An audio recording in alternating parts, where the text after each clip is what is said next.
মনে রেখো, আজ তোমরা আমার প্রথম ক্যাডেট বাংলাদেশের মিলিটারি একাডেমির। তোমাদের দেখবে ভবিষ্যৎ ছেলেরা যারা আসবে, তোমাদের কাছে তারা শিখবে। আমার মুখ কালা করো না, কারণ দেশের মুখ কালা করো না, সায়সাত করি মানুষের মুখ কালা করো না।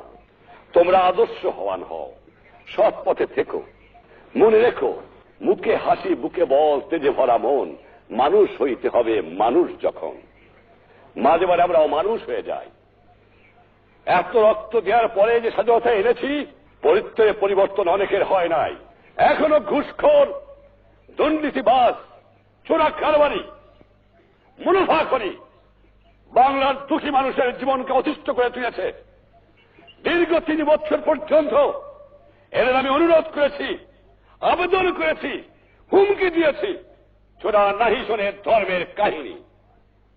কিন্তু আর না, বাংলার মানুষের জন্য জীবনের যৌবন আমি কারাগারে কাটিয়ে দিয়েছি। এ মানুষের দুঃখ দেখলে আমি পাগল হয়ে যাই। কাল যখন আমি আসতেছিলাম ঢাকা থেকে, এত দুঃখের মধ্যে না খেয়ে কষ্ট পেয়েছে, গায়ে কাপড় নাই, কত অসুবিধার মধ্যে বাস করতেছে। হাজার হাজার লক্ষ লক্ষ লোক দুপাশে দাঁড়িয়ে আছে আমাকে দেখবার জন্য। আমি মাঝে মাঝে প্রশ্ন করি, তোমরা আমাকে এত ভালোবাসো কেন? কিন্তু যেই দুঃখী মানুষ দিন ভরে পরিশ্রম করে, তাদের গায়ে কাপড় নাই, তাদের পেটে খাবার নাই, তাদের বাসস্থানে বন্দোবস্ত নাই, লক্ষ লক্ষ বেকার, পাকিস্তানিরা সর্বস্ব লুট করে নিয়ে গেছে, কাগজ ছাড়া আমার কাছে জন্য কিছু রেখে যায় নাই, বিদেশ থেকে ভিক্ষা করে আমাকে আনতে হয়। আর এই চোরের দল আমার দুঃখী মানুষের সর্বনাশ করে বা লুটতরাজ করে খায়।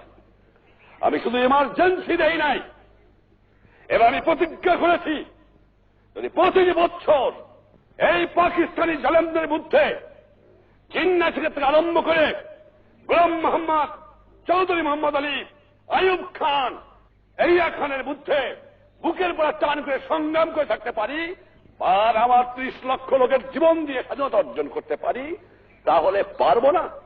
নিশ্চয়ই ইনশাআল্লাহ পারবো। এই বাংলার মাটির থেকে এই দুর্নীতিবাদ, এই ঘুষখোর, এই মুনাফাখোরি, এই চোরাচালানকে নির্মূল করতে হবে। আমিও প্রতিজ্ঞা নিয়েছি, তোমরাও প্রতিজ্ঞা নাও, বাংলার জনগণ প্রতিজ্ঞা গ্রহণ করো।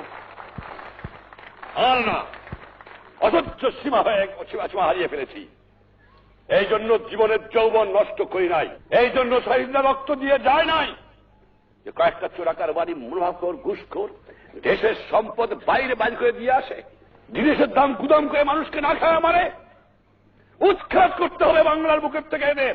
দেখি কতদূর তারা টিকতে পারে। চোরের শক্তি বেশি না ইমানদারের শক্তি, সেইটাই যখন প্রমাণ হয়ে যাবে। অন্যায়ের বুক কাছে কোনদিন মাথা নত করি নাই। বারবার পাকিস্তানি আমাকে ফাঁসি দিতে চেয়েছে, বারবার বুক টান করে আমি দাঁড়িয়ে রয়েছি, কারণ আল্লাহ আমার সহায় ছিল, বাংলার জনগণের আমার দোয়া ছিল, এখনো সেই দোয়া আছে। ইনশাআল্লাহ তোমাদের সাহায্য, তোমাদের সহানুভূতি, তোমাদের কাজ, দেশের জনগণের ভালোবাসা আর ইমানদার মানুষের সহযোগিতায় এই দুষ্কৃতিকারীদের নির্মূল করতে হবে। আর এক দল আছে যারা বিদেশির অর্থে বাংলার স্বাধীনতাকে নস্যাৎ করতে চায়, রাতের অন্ধকারে নিরপরাধ মানুষকে হত্যা করে, যারা বিদেশি আদর্শ বাংলার মাটিতে চালু করতে চায়, তাদের বাংলার মাটিতে স্থান হবে না। মনে রেখো তোমরা, তাদের শেষ বাংলার মাটিকে শেষ করতে হবে। কেমন করে একটা লোক নিজের দেশের মাতৃভূমিকে বিক্রি করতে পারে পয়সার লোভে, ভাবতে আমি শিহরিয়া উঠি। তোমরা মনে রেখো আমার ছেলেরা, জীবনে তোমরা যে কাজে নেমেছ, উপরে যারা তোমার হুকুম দেবে, তোমরা ওয়াদা করলা এখনই, তাদের হুকুম মানতে হবে। তুমি যদি তাদের হুকুম না মানো, নিচে যা তোমার আছে তা তোমার হুকুম মানবে না। সেই জন্যই তোমাকে হুকুম মানতে হবে। আমি তোমাদের প্রধানমন্ত্রী আসতে পারে অনেক, প্রধানমন্ত্রী যেতে পারে অনেক, আমি তোমাদের প্রধানমন্ত্রী হিসেবে কথা বলছি না, আমি তোমাদের জাতির পিতা হিসেবে আদেশ দিচ্ছি। কারণ জাতির পিতা একবারই হয়, দুবার হয় না। প্রধানমন্ত্রী অনেক হবে, অনেক আসবে, প্রেসিডেন্ট অনেক হবে, অনেক আসবে।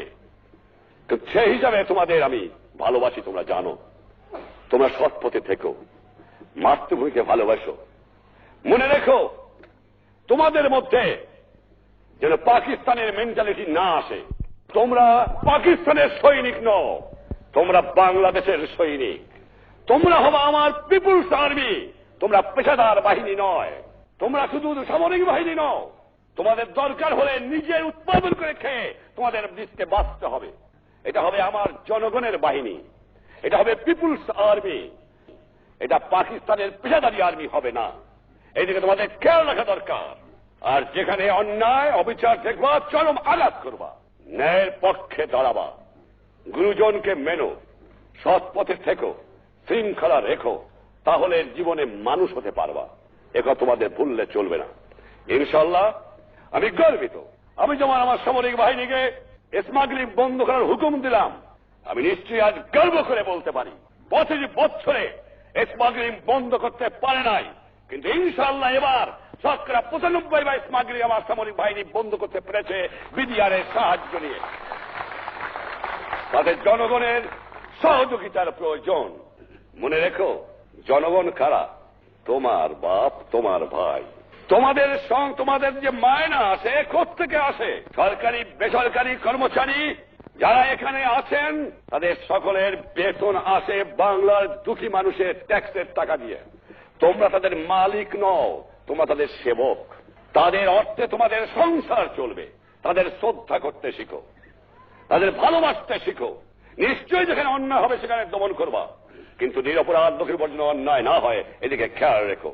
তোমাদের জন্য আমার শুভেচ্ছা রইল। আজ তোমরা বুঝতে পারবা কিনা আমি জানি না, কিন্তু আমার মনে যে কি আনন্দ তোমাদের আমি ভাষায় প্রকাশ করতে পারবো না।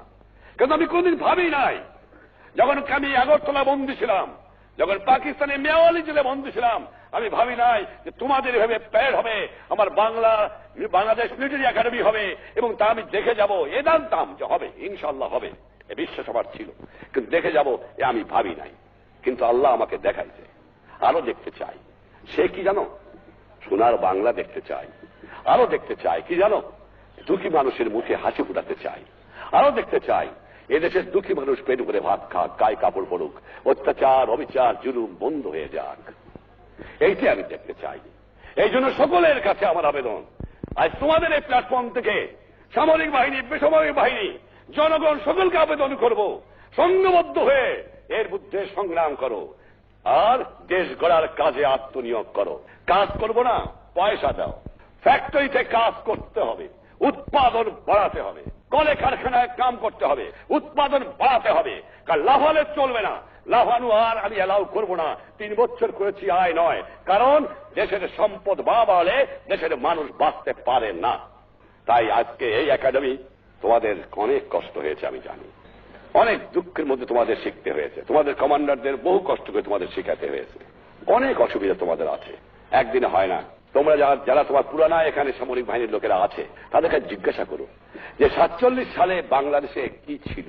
সেই যুগে আমার টাকা দিয়ে পাকিস্তানি যে একাডেমি করেছিল তার বাদ অবস্থা 10 বছর পর্যন্ত কি ছিল।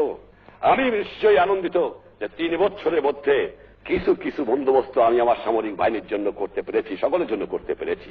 অনেক দিন লাগে, একটা একাডেমি একদিনে গড়ে তোলে না, অনেক প্রয়োজন। ইনশাআল্লাহ হবে, ভালোভাবে হবে, এমন হবে যে দুনিয়ার মানুষ দেখতে আসবে আমার একাডেমিকে, এই বিশ্বাস আমি রাখি। তোমাদের কাছে আমার শুভেচ্ছা রইল, আমার আদেশ তোমরা মনে রেখো, আমার স্নেহের আবেদন তোমরা মনে রেখো। আমি তোমাদের দোয়া করব, বাংলার জনগণ তোমাদের দোয়া করবে। তোমরা আমার ফার্স্ট ব্যাচ, তোমরা কাল থেকে সরকারি অফিসার হয়ে যাওয়া। তোমরা আদর্শ সৃষ্টি করো, যাতে তোমাদের যারা ফলো করে আসবে তারাও যেন আদর্শবান হয়। তোমাদের উপর আমার এই বিশ্বাস আছে। আমি তোমাদের ধন্যবাদ জানাচ্ছি। আমি আমার চিফদের স্টাফকে ধন্যবাদ জানাচ্ছি, আমি কমান্ডারকে ধন্যবাদ জানাচ্ছি, যারা ইনস্ট্রাক্টর ছিল তাদের আমি ধন্যবাদ জানাচ্ছি, আর যারা সহযোগী তাদের আমি ধন্যবাদ জানাচ্ছি। এবং ধন্যবাদ জানিয়ে তোমাদের কাছে আমি বিদায় নিচ্ছি। ইনশাআল্লাহ স্বাধীন দেশে রক্ত দিয়ে স্বাধীনতা এনেছি, এই স্বাধীনতা নিশ্চয়ই ইনশাআল্লাহ থাকবে, কেউ ধ্বংস করতে পারবে না। তবে স্বাধীনতা বৃথা হয়ে যাবে যে বাংলার মানুষের, দুঃখী মানুষের মুখে হাসি ফুটাতে না পারো। সেই জন্য তোমাদের কাছে আমার আবেদন রইল, সৎপথে থেকো, খোদা নিশ্চয়ই তোমাদের সাহায্য করবে। বিদায় নিচ্ছি। খোদা হাফেজ, জয় বাংলা। ধন্যবাদ।